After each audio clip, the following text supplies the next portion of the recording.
Allah accept our recitation of Quran and all those inside about Allah bless them, may Allah bless them, their souls, part of this world. And may Allah enlighten our hearts through Quran. Please say one more salawat. Oh,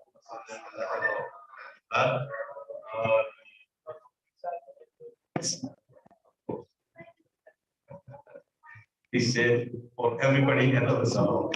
Wow. Those who have in this picture, مستمعين. أعوذ بالله من الشيطان الرجيم. بسم الله الرحمن الرحيم. وبه نستعين وهو خير ناصر ومعين.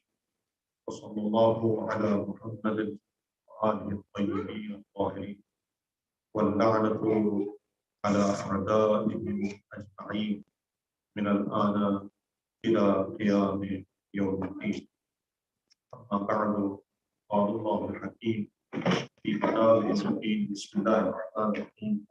وإذا سألك عبادي عني إني قريب أجيب دعوة الداعي إذا دعان فليستجيبوا لي وليؤمنوا بي لعلهم يرشدون. صدق الله العلي العظيم. صلوات.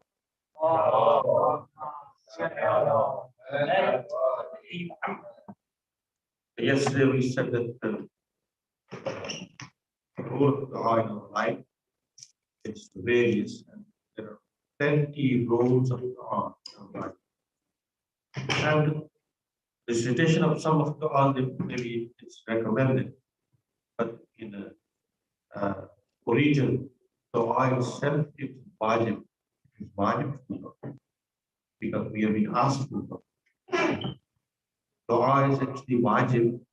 That is why when Allah Ta'ala said in the Quran, He said, Ud'uni, that is the commandment. It's amr. When it's amr, then making dua itself is wajib.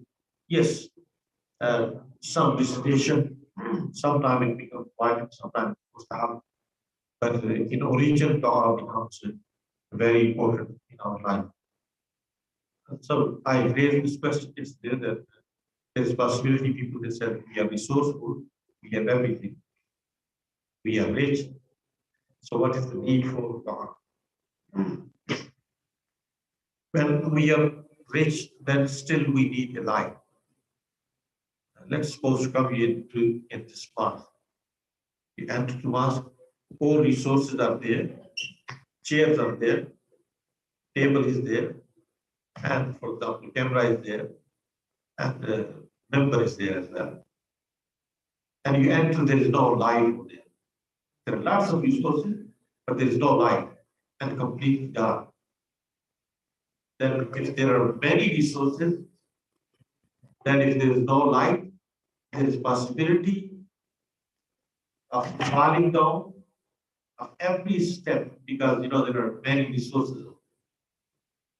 Not necessarily that if there are many resources, then we don't need light. Dua is actually connection with Allah, communication with Allah. It connects us with the Nur of Allah.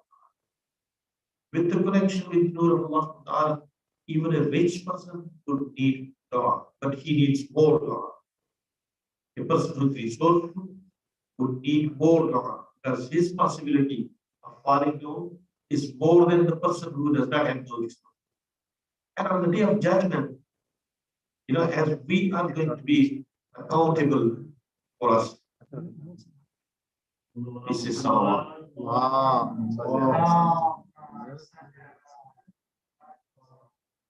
He said, better salawat.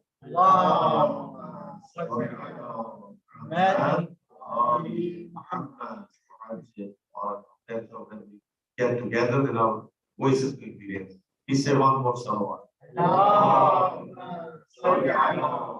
Muhammad. Muhammad. As well, I was saying that the person who is more resourceful or rich person would be more accountable of them. The one who does not have resources, his accountability is going to be less. The one who has resources is going to be more accountable for Allah. For him, doing dua is going to be very important. That he can be connected with the source that provides all the resources. And his all resources can be alive for him. When we read Quran, this verse that I recited, Allah Ta'ala said, إِذَا سَأَلَكَ عِبَادِي عَنِّي, when people they ask what you about me, فَإِنِّي قَرِيبٌ, I'm very close to you. How much he's close to us? That has been said in this verse of Allah Ta'ala. إِنِّي قَرِيبٌ أُجِيبُ دَعْوَةَ الدَّاعِ إِذَا دَعَانِ. I answer the one who calls upon me. So you call upon Allah, He will answer your call. He's closer than ourselves. Allah is even closer than ourselves. Because we are His creation. Whatever is functioning within ourselves is because of Him. So sometimes we said, أَقْرَبُ بِالْحَبْلِ الْوَرِيدِ. Even He's أَقْرَبُ بِالْحَبْلِ الْوَرِيدِ. That is also being said just to ask that we can understand. Because there is no meaning to say أَقْرَبُ بِالْحَبْلِ الْوَرِيدِ. Because we can say أَقْرَبُ بِالْحَبْلِ الْوَرِيدِ about somebody that who maybe has some distance from us. And then we say أَقْرَبُ.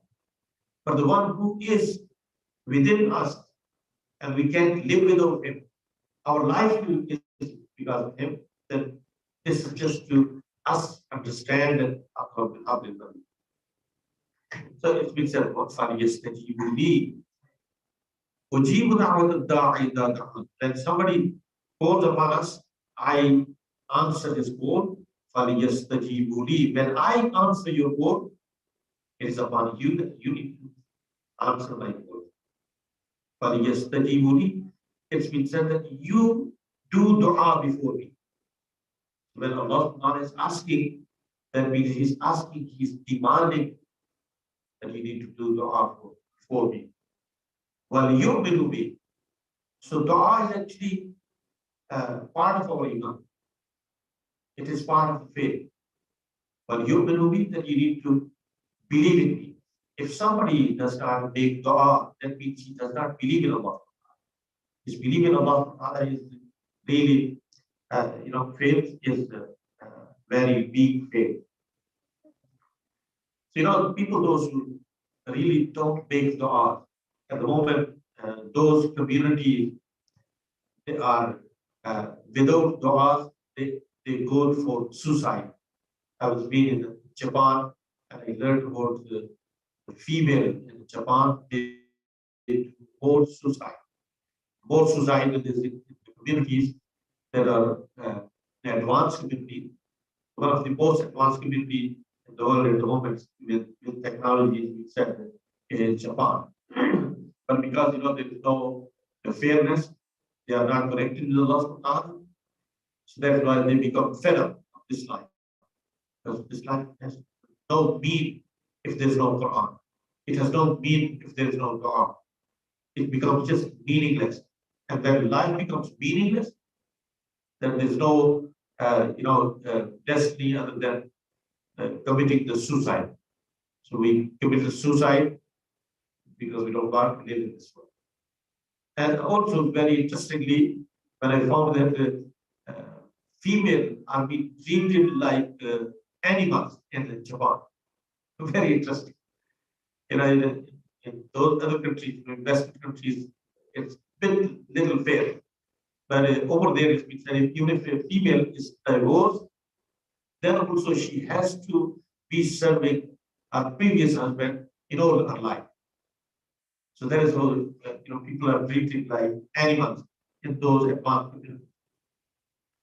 But when we look at the dua and the role of dua in life, then we can say dua has tawalla and tabarra, love with Ahlulbayt. We demonstrate love of Ahlulbayt of Islam through dua. So it's the same dua that we recite every day, dua iftidah. Look at this, tamallah, and love with Ahlulbayt of Islam.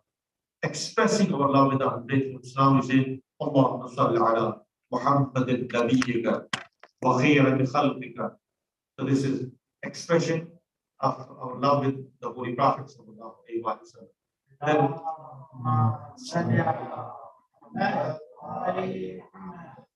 Then Allahumma salli ala Ali al-Amir al-Mu'minin.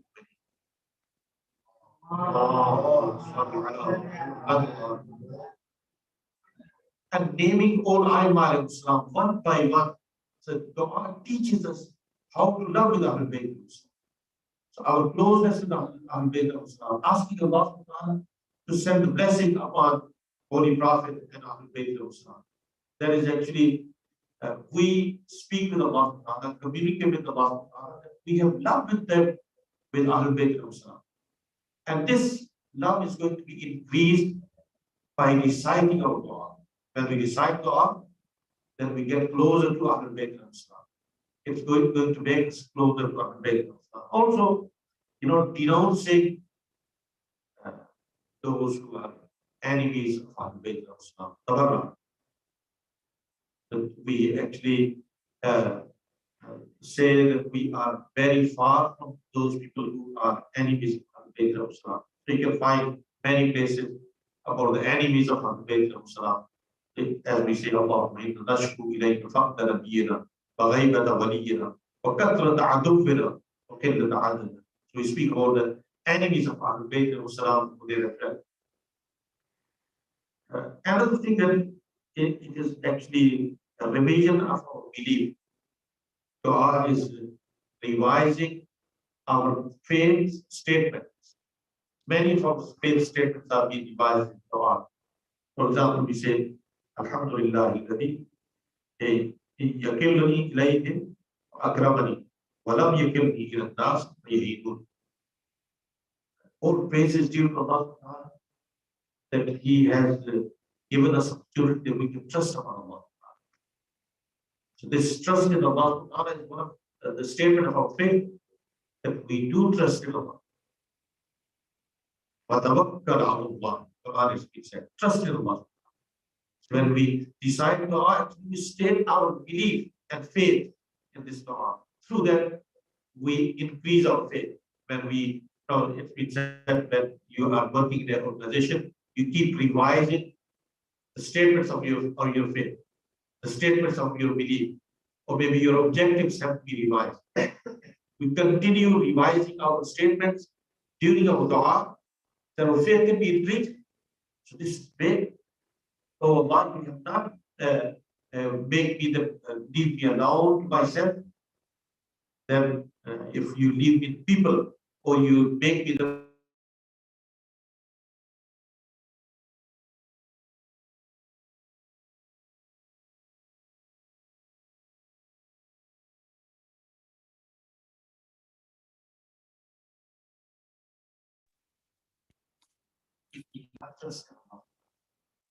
if we do not depend on Allah, and if we are depending on people, and they would provide everything. So probably you have seen that people they start distributing. For example, if there are 100 people standing around, and if somebody starts distributing the food, how they're going to be distributing? If there are, let's suppose, 1,000 people standing around me, and if I like to distribute the food, what's going to happen? We are going to just throw the food, right? So that's how we throw the food. And when it comes from Allah, the sustenance that comes from Allah, it comes with the respect and honor. That is why it said that as you made me trust upon you, you respected me, you gave me honor. Anything that comes from Allah, sometimes we do not know who gives us. So that is all Allah is giving us with the honors and respects. This is our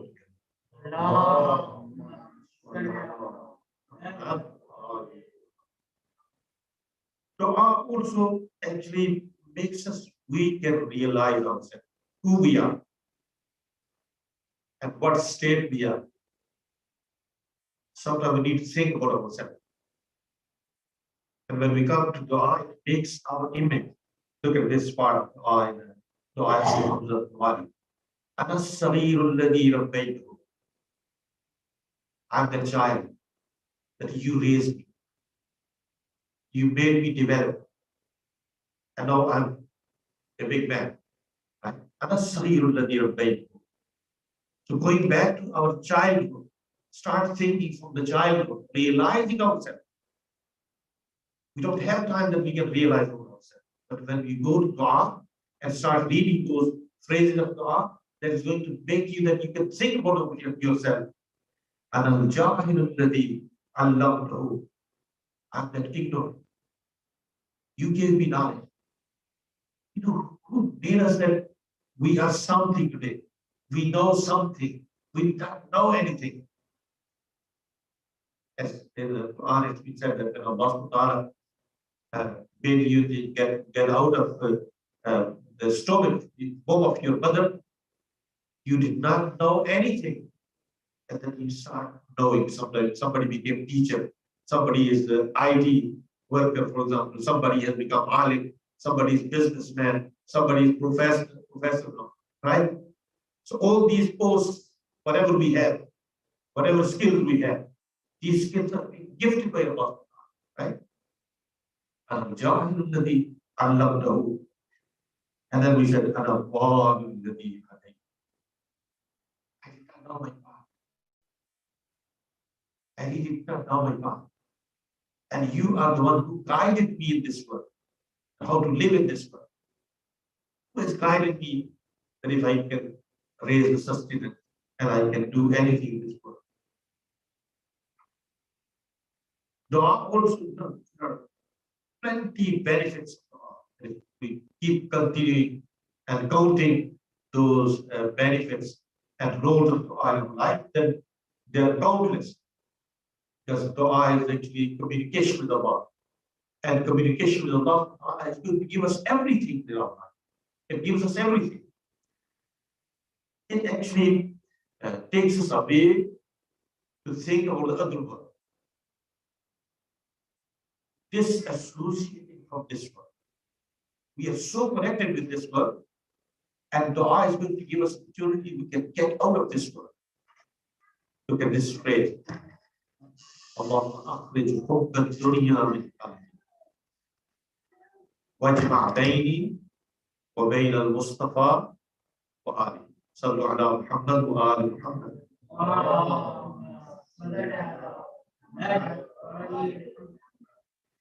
Allah, make me that I can get out of this world and take love of this world out of my heart. Akhrij hubba dunya min qalbi.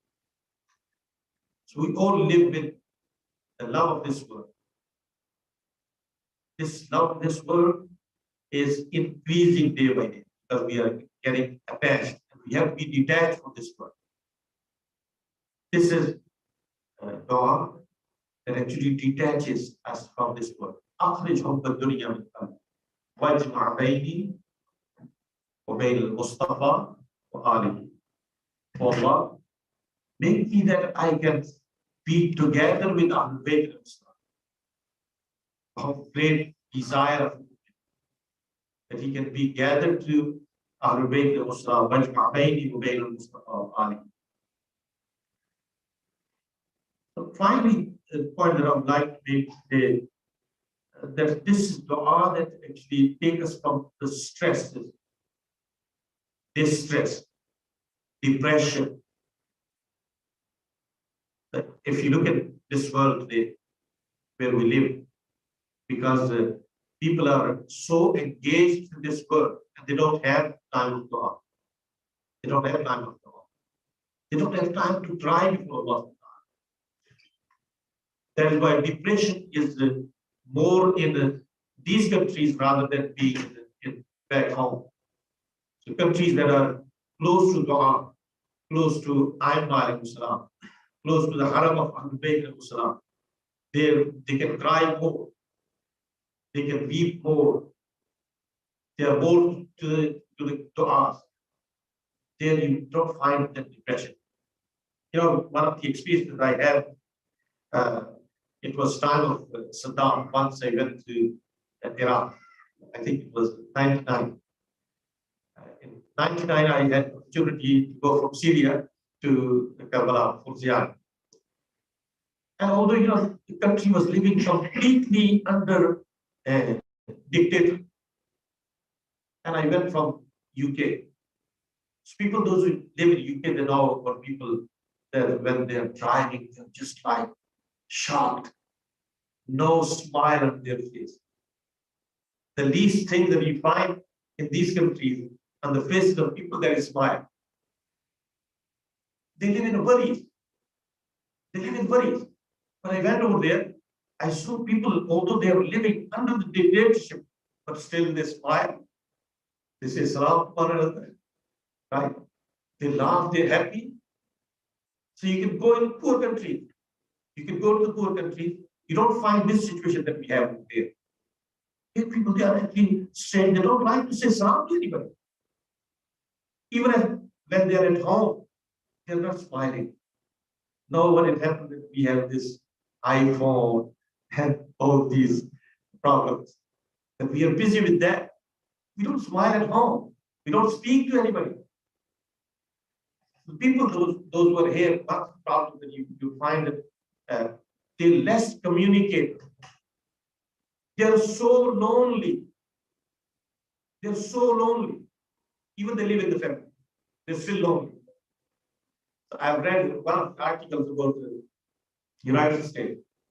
They say that people in the United States are very lonely. The most loneliest community is being said in the world is the United States community. They live lonely. So this depression and stresses because they don't communicate with Allah. They don't speak with Allah.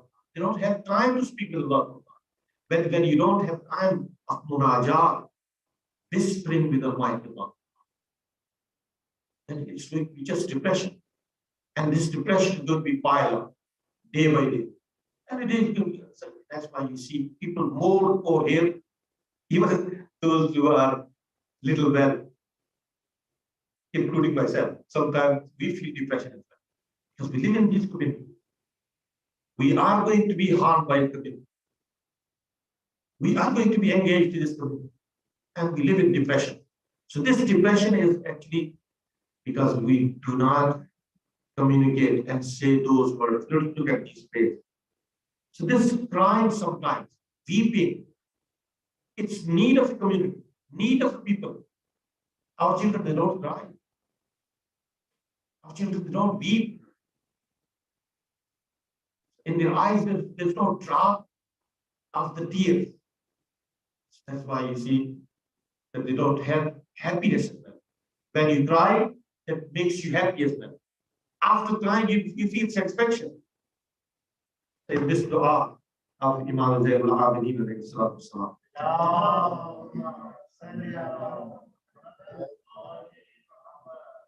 Imam said before Allah Ta'ala, وَأَعِنِّي عَلَى الْبُكَاءِ. What it means? أَعِنِّي عَلَى الْبُكَاءِ. Allah, help me that I can weep. This is interesting, right?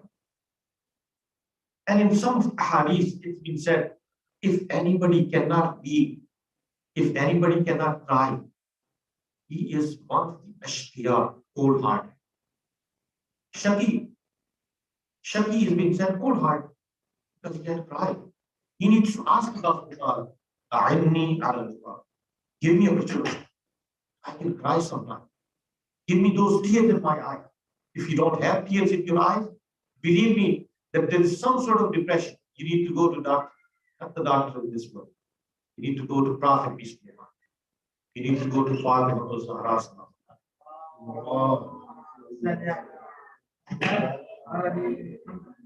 And the best of the personality that can help you in crying.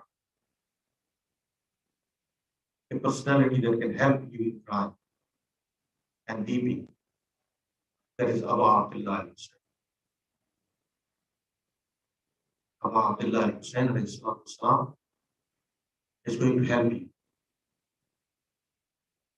Because he said that I am the martyr of the tears. Man dakarani faqad baqa. If anybody is going to remember me, he will definitely cry upon. I said many times, brothers, one of the solutions, whenever you don't feel you can cry, then remember Imam Hussain. When you're lonely, just say a few times. When you're lonely, just say a few times, Ya Hussain. Sallallahu alayhi ya Abba. Imam Hussain made you cry. And this crying is going to help you. If you do not cry, you are sick, you are lonely, you are stressful, you are in depression. Remember him. Sometimes we say, Ziyarat Ashura. I say that, Ya Abba Abdullah. Even skies, they cry upon you. Abu Bakr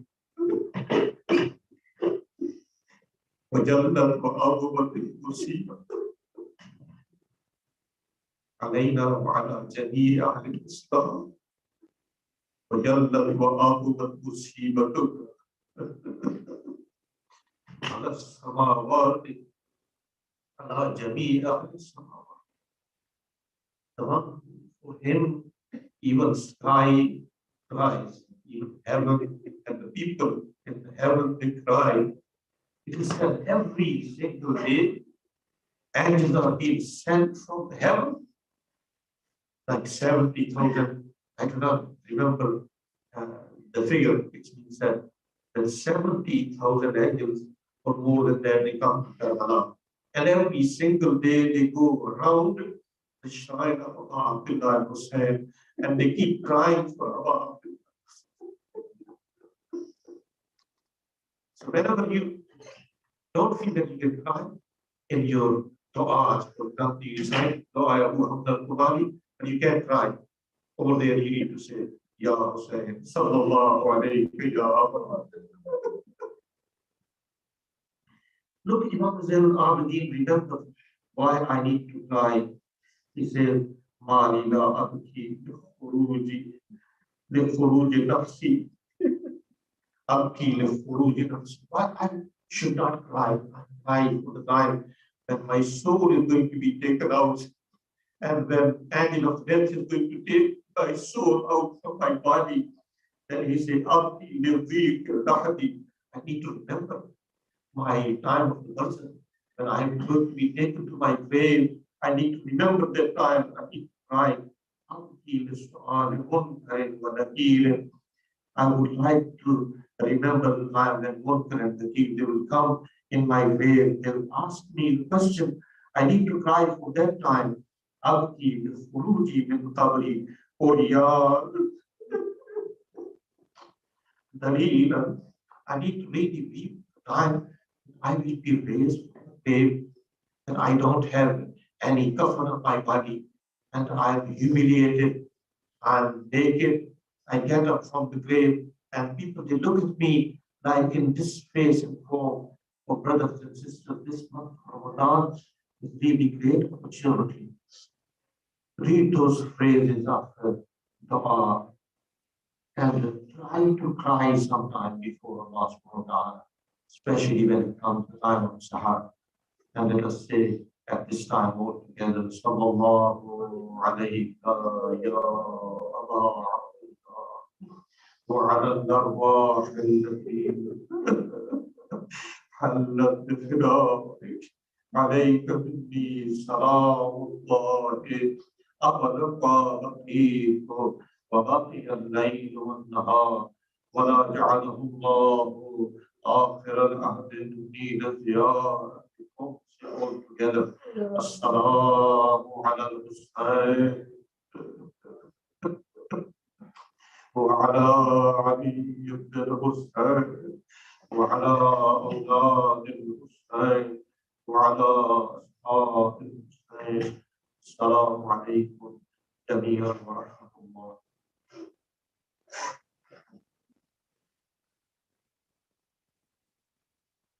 رحم الله نيته الفاتحة.